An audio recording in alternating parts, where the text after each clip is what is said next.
Our team has just learned that the average employee wage at the SEC is significantly greater than the average salary at other federal and state agencies. We'll be looking at the brand new XRPL sidechain architecture. Also, the CME University Conference, which will be held on May 8th and 9th, will be sponsored by Ripple and Algor and feature quick speeches by seasoned blockchain professionals. Feel free to attend.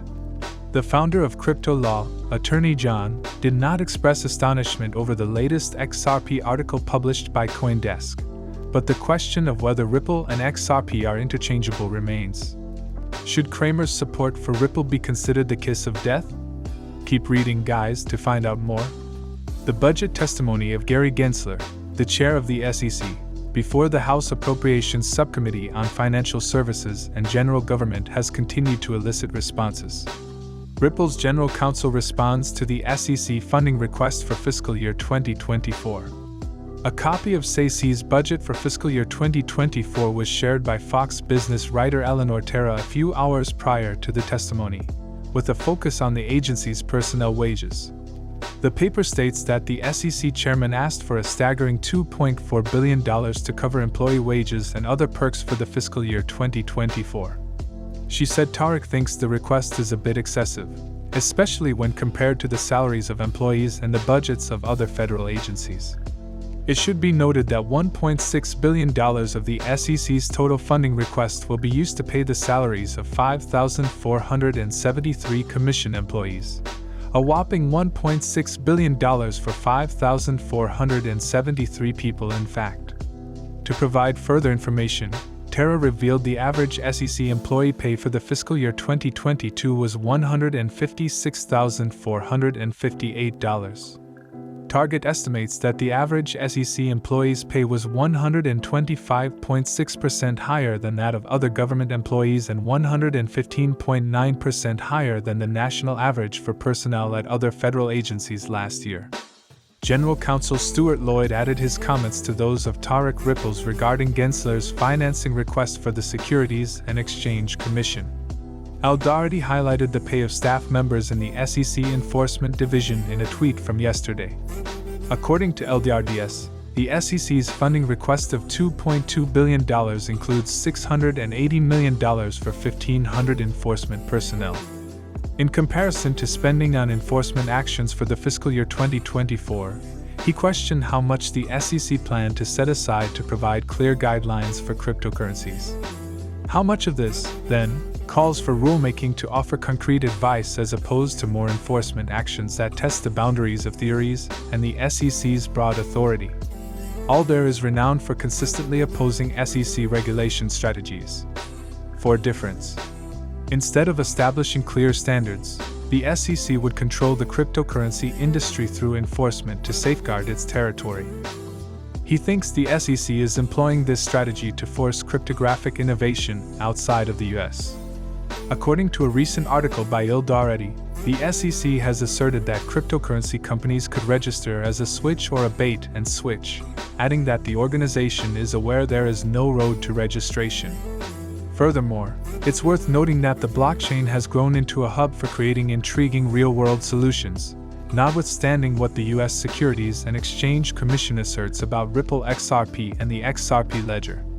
Please remember to subscribe to our channel and turn on notifications so you can be the first to learn about any developments involving XRP. Yesterday, RippleX announced that XRP ledger side chains are now testable on a new developer network, or DevNet. The new sidechain designs documentation has just been finished by the developers. Following testing, community comments, and analysis of the implementation spec and design documentation, MyUCV Derry wrote on behalf of Ripple developers that the 30 ads are now finished and prepared for review and testing. For testing purposes relating to the site update, a new development network is also accessible. As a result, interested developers are urged to participate in the conversation on GitHub following the launch of the new developer network, RippleX. Check out the dividend and the supporting documents. Developers can modify the XRPL to suit their specific use cases by using side chains. It can also be used as a sandbox to test out brand new functions that might be added to the main network. Because of the innovative feature's ability to tailor the XRP for specific purposes, more firms may start using XRP.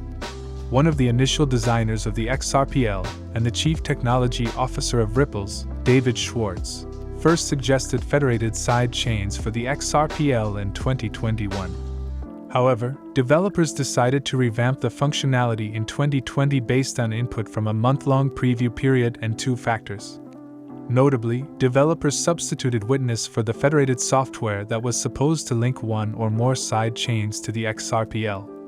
According to a blog post from September, Witness servers made it easier for developers to start using side chains. They said, "It shifts developers from a system where servers rely on a shared global state between servers to one where servers act independently." As a result, the new architecture is hailed as more reliable because it allegedly makes testing and debugging easier. One of the numerous initiatives being worked on by the group responsible for creating the tools and infrastructure for the XRPL is side chains, as frequently emphasized in reports. Moreover, RippleX is developing a sidechain for the XRPL that is compatible with Ethereum virtual machines and a native automated market maker, all of which are now in beta testing. Furthermore, the Carnegie Mellon University Secure Blockchain Symposium, scheduled to take place in May 2023, is being seed-sponsored by the Ripple and the Al Gore Foundation. The goal of the summit is to provide in-depth insights into the potential and development of blockchain technology. The topic of today's primary discussion is Ripple and XRP. Interchangeable and would be the kiss of death for Cramer's support of Ripple. Extracted from a CoinDesk post that was published yesterday, the news source stated that Ripple and XRP are not equivalent. They went one step farther and explained each one's purpose. While creating a worldwide payments network is the primary goal of Ripple, a fintech business, online payments and currency exchanges are just two uses for the independent digital asset known as XRP. The article's extract was read. Given that the media outlet is infamous for pushing FUD about Ripple and XRP, many people, including Attorney Deaton, were astonished by this. Attorney Deaton responded to the report by stating that the times are changing. Many members of the XRP community, however, do not believe that the media source has learned from its earlier errors on the sixth largest cryptocurrency because, in the first sentence, CoinDesk incorrectly identified Ripple Labs as the organization that created the XRP tokens. Your generalism and investigation abilities need to be modified, or you are doing this for political reasons, the XRP influencer who made the comment said in response. Stop producing bogus articles and fabricated stories to disparage Ripple and XRP. Instead, do the right thing and correct it. XRP was neither created nor issued by Ripple. That had been given to them. It is important to note that XRP was among the early cryptocurrency assets to experience disinformation. Formerly, Ripple and XRP were frequently used as synonyms for cryptocurrency by members of the crypto community. This is the result of various coin-related myths. To put these errors right, XRP enthusiasts like Deaton have started a voluntary project.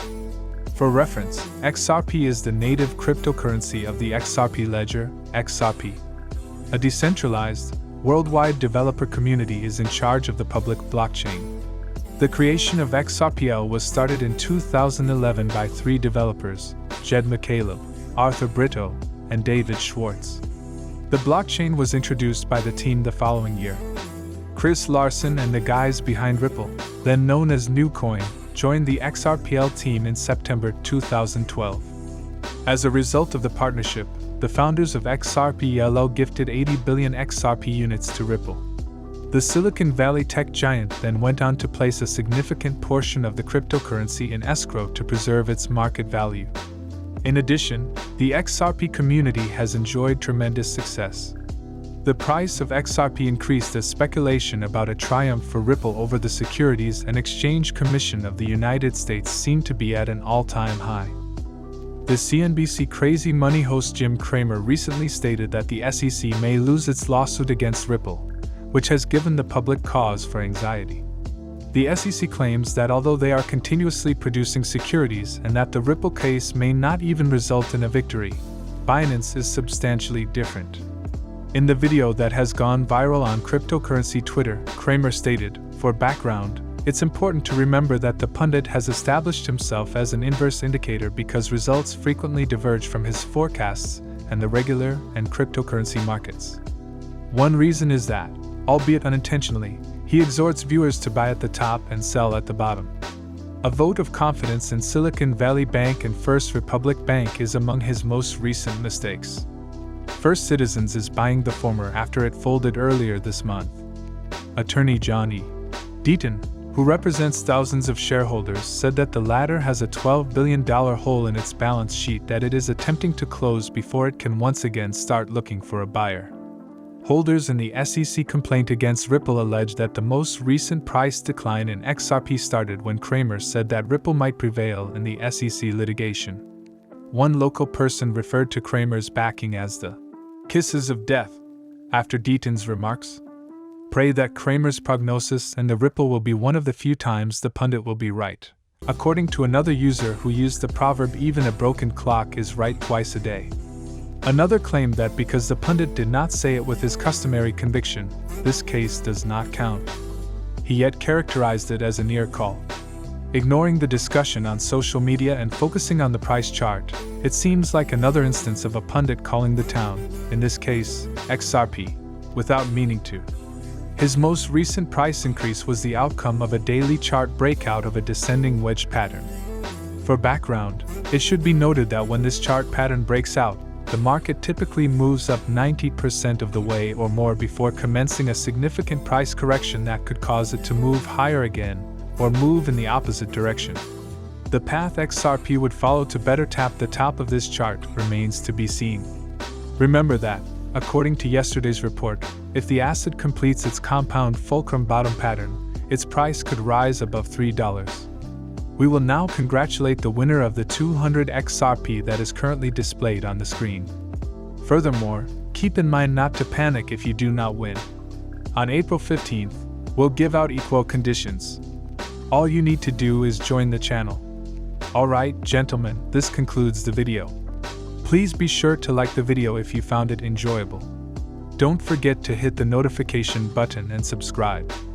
I find that the YouTube algorithm is greatly aided by this.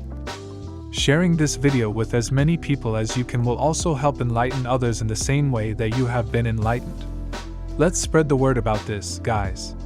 Don't miss any of our stuff if you are a serious Bitcoin enthusiast. I'll see you tomorrow to discuss the most recent news that affects our entire community.